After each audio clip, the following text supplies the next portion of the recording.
নির্বাচনে ভীতি তৈরি করতেই ওসমান হাদির মতো ব্যক্তিদের উপর হামলা করা হচ্ছে বলে মন্তব্য করেছেন নতুন তথ্য সম্প্রচার বিষয়ক উপদেষ্টা সৈয়দা রিজওয়ানা হাসান। আর নতুন এলজিআইর উপদেষ্টা আদিলুর রহমান খান বলেছেন, ফ্যাসিবাদী শক্তির অবশিষ্টাংশকে দমন করে জুলাই যোদ্ধাদের পাশে দাঁড়িয়ে জনস্বার্থ রক্ষা করা হবে। নজরানা চৌধুরী রিপোর্ট। বৃহস্পতিবার ত্রয়োদশ জাতীয় সংসদ নির্বাচনের তফসিল ঘোষণার ঠিক পরের দিন সম্ভাব্য এক প্রার্থী ইনকিলাব মঞ্চের মুখপাত্র শরীফ ওসমান হাদিকে গুলি করে দুর্বৃত্তরা।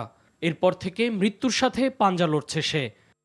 এ অবস্থায় নির্বাচনের সময় আইনশৃঙ্খলা পরিস্থিতি কেমন থাকবে এমন প্রশ্নের জবাবে তথ্য উপদেষ্টা বলেন, স্বৈরাচারী শক্তির ফুটপ্রিন্ট এখনও রয়ে গেছে।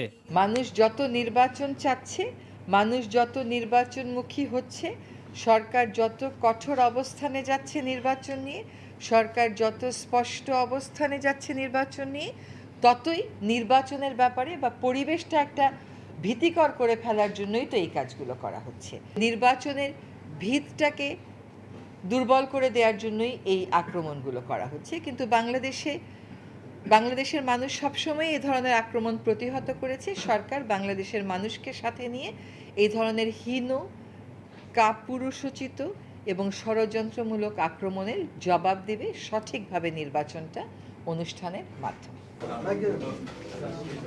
এলজিআরডি মন্ত্রণালয়ের দায়িত্ব নেয়া উপদেষ্টা আদিলুর রহমান খান বলেছেন, তফসিল ঘোষণার পর মন্ত্রণালয়ের রুটিন কাজগুলোই করবেন তিনি। আর আইনশৃঙ্খলা পরিস্থিতি নিয়ে উপদেষ্টা আদিলুর বলেন, ফ্যাসিবাদী শক্তির যা কিছু অবশিষ্ট আছে তাদের সরকার প্রতিহত করবে। ফ্যাসিবাদী শক্তির যারা রেমনেন্টস দেশে আছে তাদের দমন করব, তাদের প্রতিহত করব। জুলাই অভ্যুত্থান, জুলাই বিপ্লবের যারা যোদ্ধা তাদের পাশে দাঁড়িয়ে এই সরকার বাংলাদেশের জনগণের স্বার্থ রক্ষা করবে। ক্রীড়া উপদেষ্টা আসিফ নজরুল ঢাকার বাইরে খেলাধুলার করুণ অবস্থা উল্লেখ করে এই খাতকে গুরুত্ব দিয়ে কাজ করার আশাবাদ ব্যক্ত করেন।